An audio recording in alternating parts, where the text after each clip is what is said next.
What up YouTube, Bonsai here, back with another video.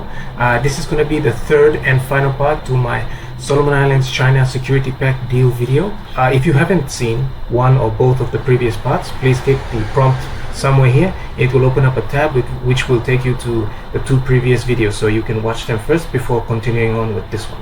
If you've already seen those previous parts, thank you very much for following with me as I try to understand all of this. I hope you've been learning something, or at the very least have been enjoying me trying to understand all this. So just a reminder, the bulk of the actual content of this video was meant to be recorded as one video with the second part, but as I was editing it, I realized that it was going to be too long, so that's why I cut it up into two separate parts, the previous one and this third and final part. So obviously you'll notice certain differences such as the lighting and my hair. Anyway, in this final part of the series, I'm basically going to be talking about the reactions to the Security Pact as well as the Solomon Islands getting closer to China in general. Firstly, I'll go over the reactions of the Solomon Islands people themselves, then I'll talk about the Greater Pacific Community's reaction, and then finally the world, or more specifically the West. Okay, so that's the intro done and the disclaimers done. Let's get into the rest of the video.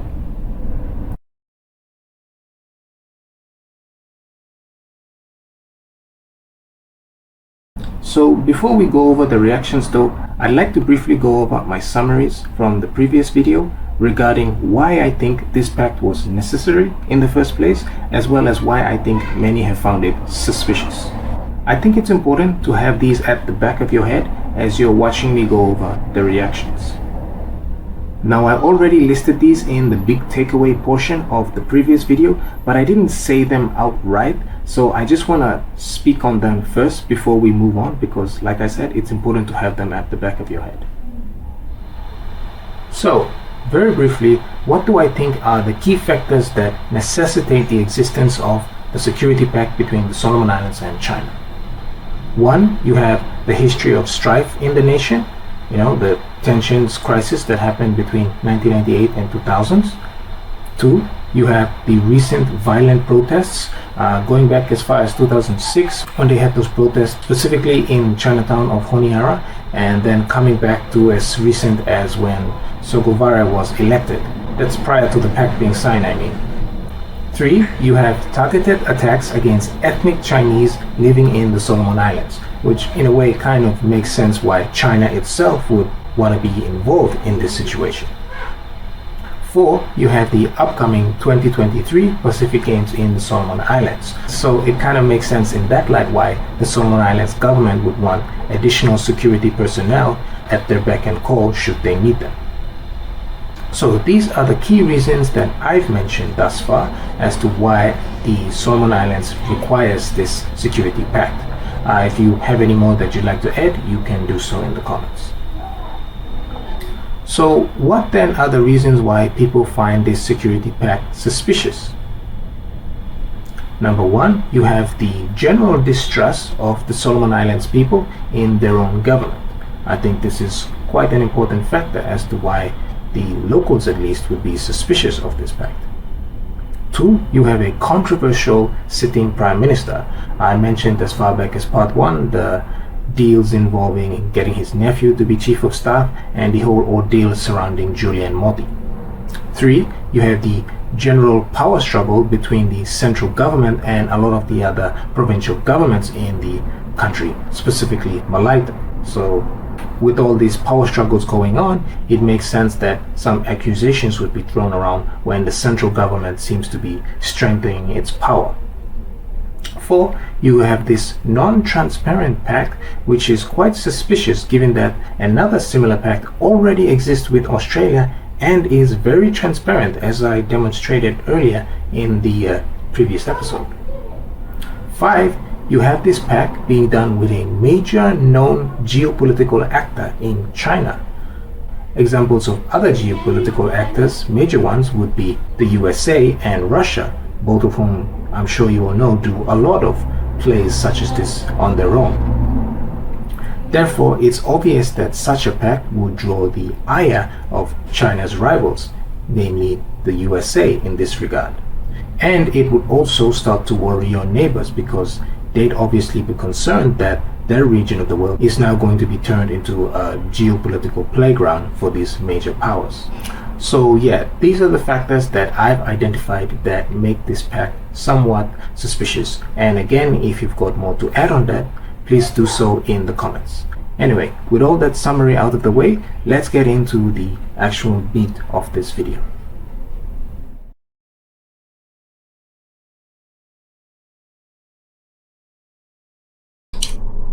So, the juicy part. What was the people's response to Sogovare's decisions? Well, basically, if you remember, when he was elected in the first place in 2019, there was a lot of rioting and looting. There was also a lot of pushback when he made the diplomatic switch from Taiwan to China. And then now, in 2022, when they have to announce, basically due to the leak, that there is now a security pact between the Solomon Islands and China, there was a lot of pushback as a result of this news that the Solomon Islands had entered into this security pact. And obviously the provincial governments and the people were not happy about it. Thus, there was, of course, a lot of rioting and looting. And yes, there were a lot of targeted discrimination towards a lot of ethnic Chinese individuals as well as their businesses throughout this time. Basically, as you can see from the images I'm showing, that the reaction of the people was very poor and very violent when this happened, and that's why it made quite a lot of news throughout the world. Not just because of, obviously, the nature of the pact itself played a major role there, but there was a lot more severe looting this time around when the pact was announced.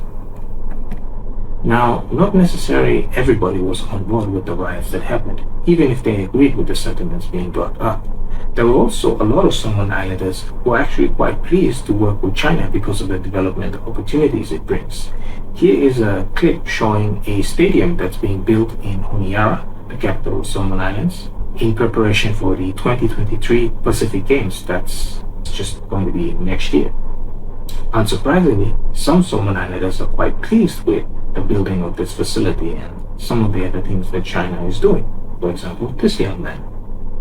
The other stadiums that are built by China and other funders, it'd be great for Solomon Islanders, especially we could play indoors. We don't have that facility here before. But then, of course, you will also have other Solomon Islanders who would question some of the projects that the Chinese are doing. For example, here. I know it's they're building it in time for 2023 games, which is great, but what happens after that 2 weeks when all the athletes leave? So yeah, even when the Chinese do help, there's quite a bit of back and forth going on. Now, on the extreme end of this, you have the province of Malaita. The Malaitan Premier's response to when the Chinese came in and tried to offer help with an actual infrastructure project in his province is, well, for me, it was quite surprising despite knowing their history. The following is a clip from the Premier showing the Premier himself in another interview, again with ABC, with regards to a bridge that a Chinese company had been awarded a contract to repair by the central government in his province. This 1960s bridge has become a symbol of the island's stance. This bridge needs to be upgraded. That is very important because we have more vehicles here. We have signed a communique that we don't allow any Chinese companies to involve in projects in Malaita. That is our stand. When a Chinese company was awarded a tender to rebuild it, Mr. Sudani wrote to the World Bank, which was overseeing the project, raising concerns that due process wasn't followed. His actions put the project on hold. So, as I'm sure you noticed from that clip, the bridge clearly needed a bit of work. But the Premier mentioned that certain protocols weren't followed by the central government to award this contract to the Chinese government, and he went out of his way to make sure that the project wound up being scrapped because those protocols weren't being followed. Once the project was scrapped, he then firmly reinstated that he would not allow any Chinese company to come and work within his province of Malaita.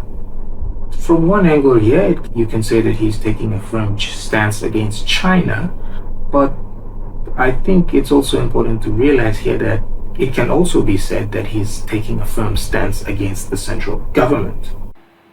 Okay, so basically what I was trying to say in this part here was that both those statements aren't necessarily mutually exclusive.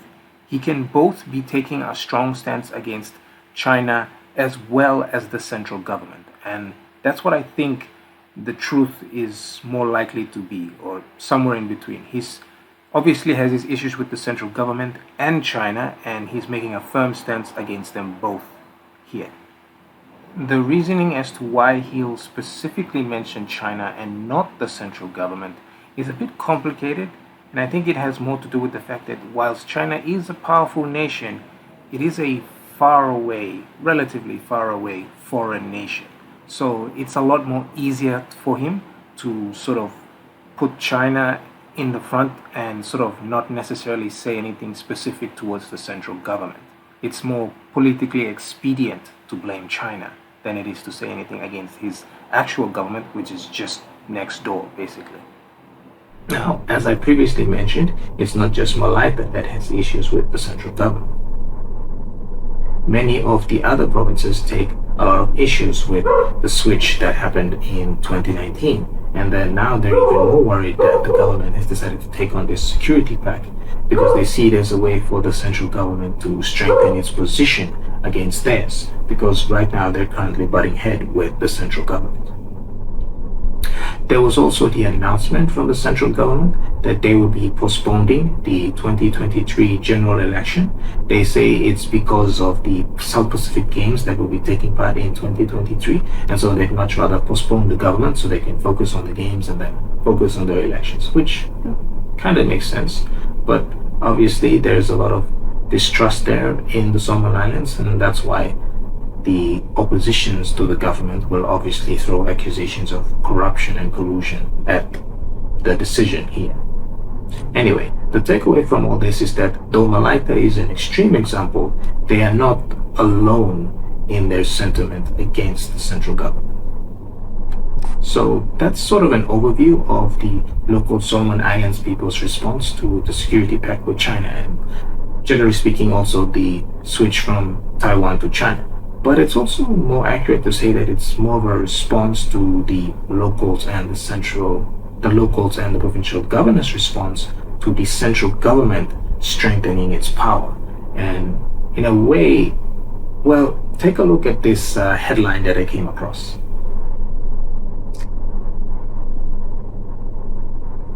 It's kind of weird to say, but yeah, in a way, it's almost as if Taiwan and China, at least from the Solomon Islands perspective, are being used as,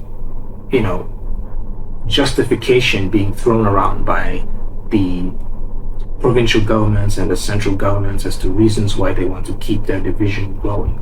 And yeah, even Malaita itself has begun holding referendums, though not with the approval of the central government, towards wanting to gain independence from them. And they're, using this diplomatic stance with playoff between China and Taiwan, likely saying that, yeah, when we go independence, we'll side with Taiwan and obviously re-invite Taiwan to come back and invest in their new nation.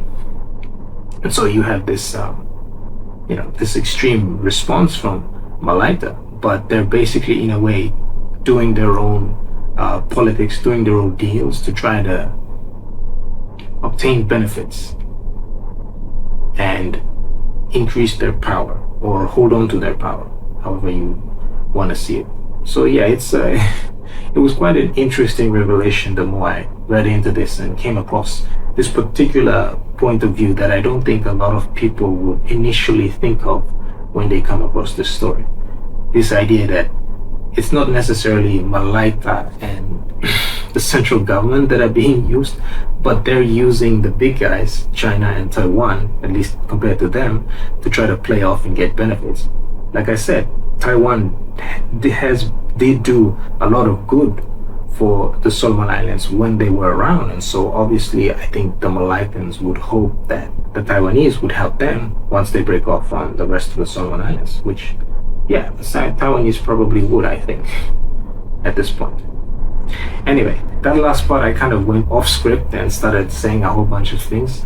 But yeah, let's get back to the script now. And in the next part, I'm going to talk about the reaction from the greater Pacific community and the rest of the world, specifically the West, to the security pact between the Solomon Islands and China.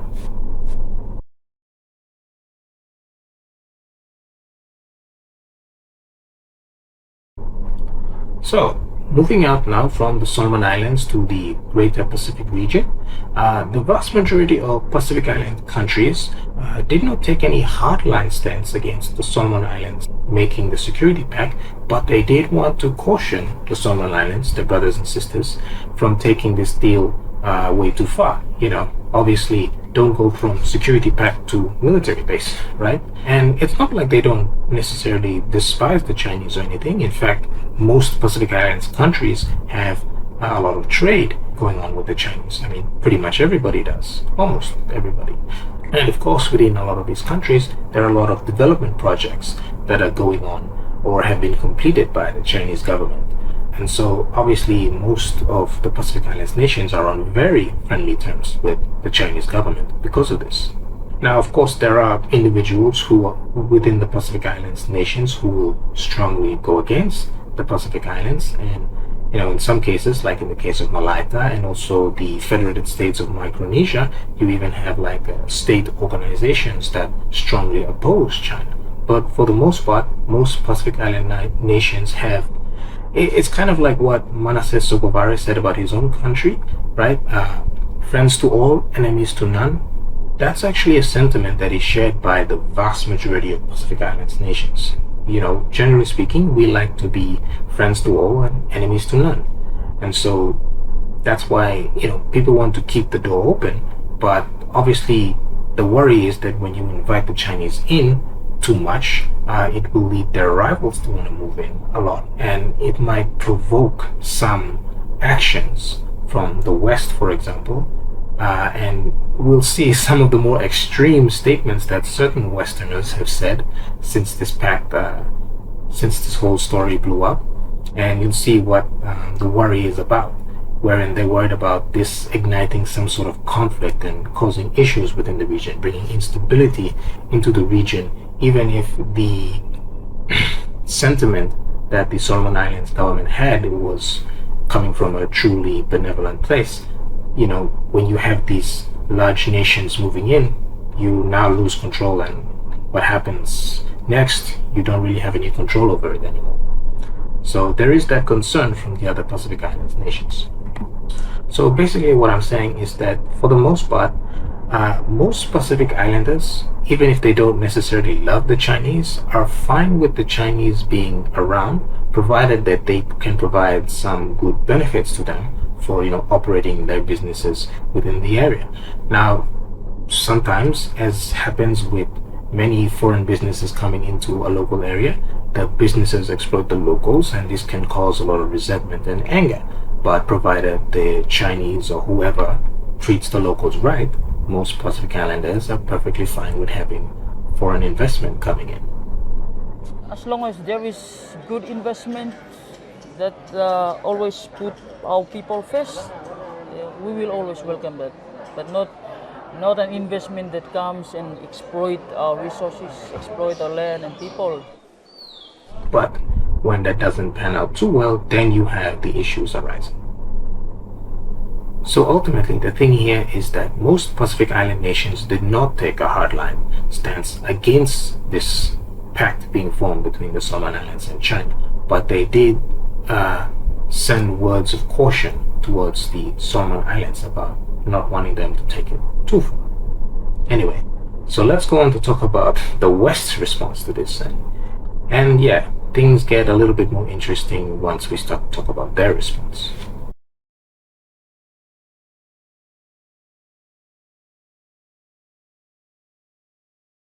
So at this point, I think most of you already know the broad strokes of the West's response to the Solomon Islands China Pact. But I'd like to bring out a few interesting hypocrisies that I noticed coming from the West. And some of you may have noticed this yourself, but I figured I'd mention them. So as I've mentioned, Prime Minister Sogavare felt particularly insulted at the insinuation that he was being manipulated by the Chinese. But that said, there were a lot of people in the West who genuinely felt this to be a thing. And, well, I mean, who knows really what the reality is. But for those who really did believe he was being puppeted by the Chinese, they made some very strong statements. And, in fact, I'd like to point out at this time one of the more extreme responses that I came across from a Westerner towards the Solomon Islands Security Pact. David Llewellyn-Smith, the editor-in-chief and publisher of Macro Business, Australia's most widely read economic and business blog, made these controversial statements. There is no way that Australia can allow this deal to proceed. If it must, the nation, that's Australia, should invade and engineer regime change in Honiara, the capital city of the Solomon Islands.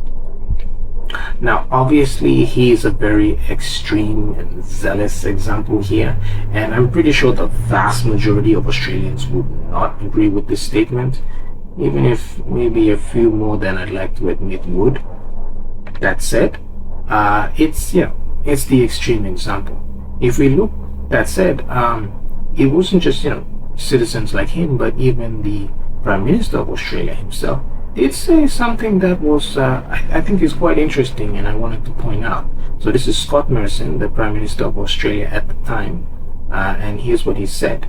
Scott Morrison says Chinese military base in the Solomon Islands would be a red line for Australia and the United States.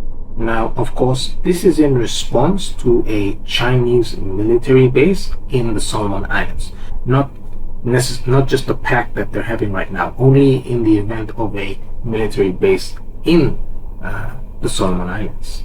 But yeah, some of you may recognize this specific words being used by another world leader in another somewhat similar situation about his small neighbor having a rival's military base being built in it. Take a look at this article from December 2021 when Russian President Vladimir Putin stated that Moscow has a red line about Ukraine and NATO. Okay, now for some of you, you might say that this is a very bad comparison.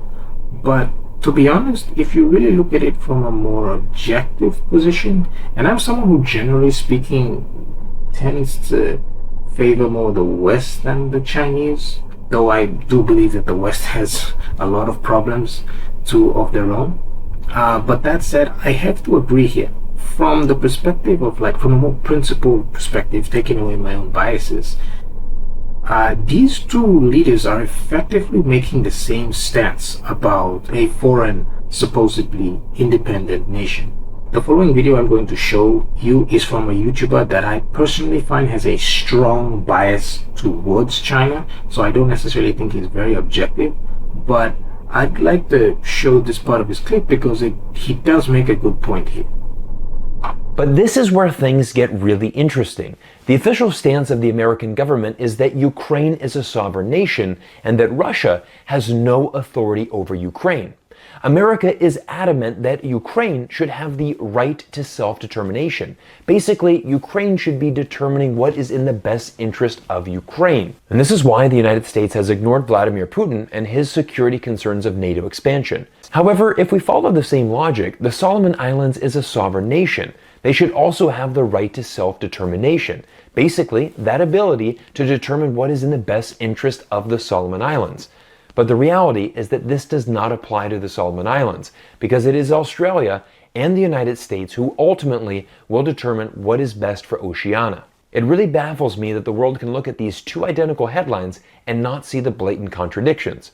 Let's imagine that if Canada or Mexico decided to have a strategic military alliance with China, well, we basically know that the United States would never let this happen. So yeah, he basically summarized the point I was trying to make for me.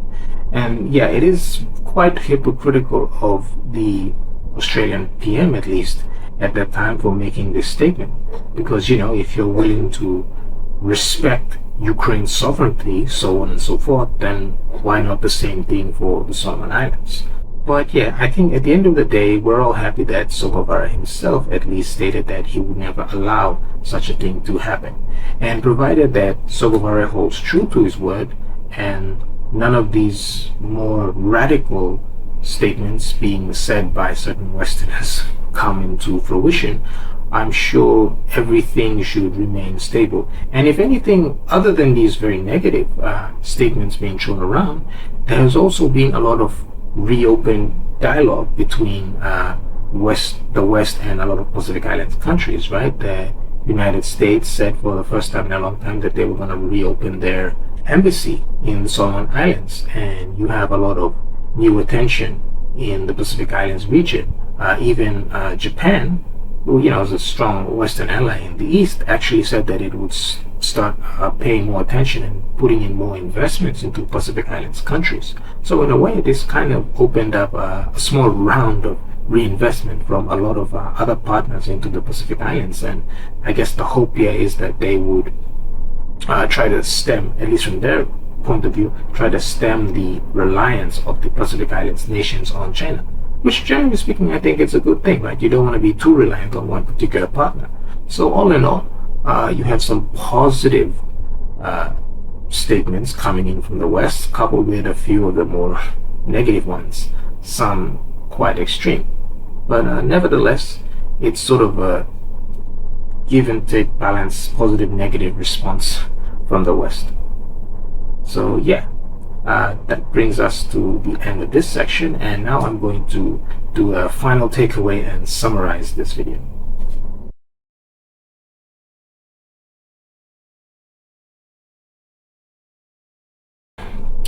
Okay, so that was a very long discussion, and we're finally on to the conclusion part of this video.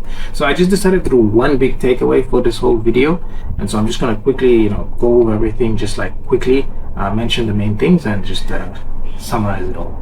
So yeah,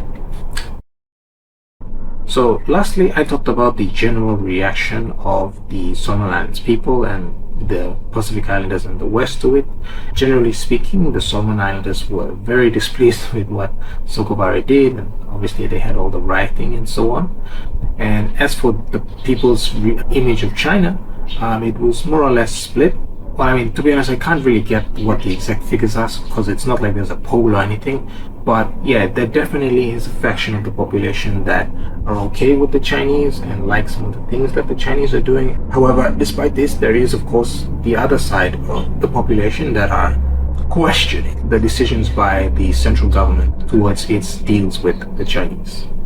And then outside the Solomon Islands, you have the greater Pacific community, who, whilst not willing to take a strong stance against China, and generally speaking, many of whom have good relationships with China, still caution the Solomon Islands, nevertheless, to not take it too far, though more so because they don't want to invite instability in the region.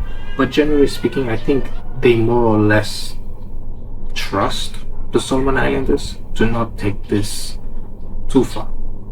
And I think that's the general sentiment that most Pacific Islanders have. So they'll say they don't like it, but they don't necessarily strongly go against it. The extreme reactions, however, came from the West. There was obviously, as I mentioned, some very strong rhetoric said against the Solomon Islands when this deal went off, especially in Australia. But for the most part, I think it has opened up new avenues for the West to sort of invest and become more invested in the region, which for the locals themselves is obviously a very good sign.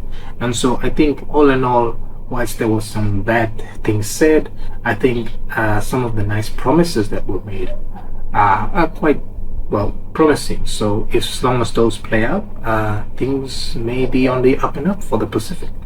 But obviously it all depends on Sogavara keeping his word, and both the West and the Chinese not going crazy with the Chinese with their plans on trying to move in, and the West with, well, I mean, it's just random citizens saying these things, but you never know what happens. Some of these crazy citizens might end up in power.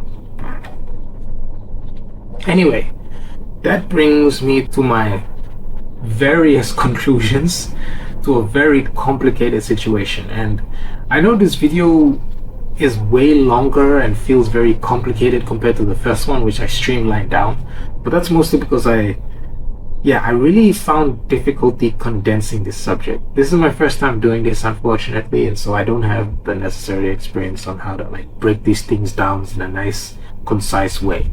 So I'm sorry if this video was a bit much and overwhelmed a lot of you. But nevertheless, if you stuck with it to the end, thank you very much for sticking with me and listening to me give my perspective on all of these things. I hope you learned something from it. And yeah, if you liked the video and think it was worth listening to, I hope you can share it with your friends, recommend it to some other people. Obviously, start your friends off with part 1 and then on to this part. And then, yeah, that's about as much as I can ask you for, I guess. Well, I mean, obviously that, and yeah, if you like the video, please like the video. If you would like to see more content from me, in terms of content like this specifically, I probably won't be doing them anytime soon. I know now that a project like this is probably best done when I have more resources in my hands to, you know, do the research and a better schedule, because right now I don't have a schedule that allows me to do a video like this. That's why part 2 took so long. So yeah, I apologize once again for that. But anyway, with all that, I'm going to end this video. Thank you so much for watching this video to the very end. This is Bonsai signing out. Catch you all later.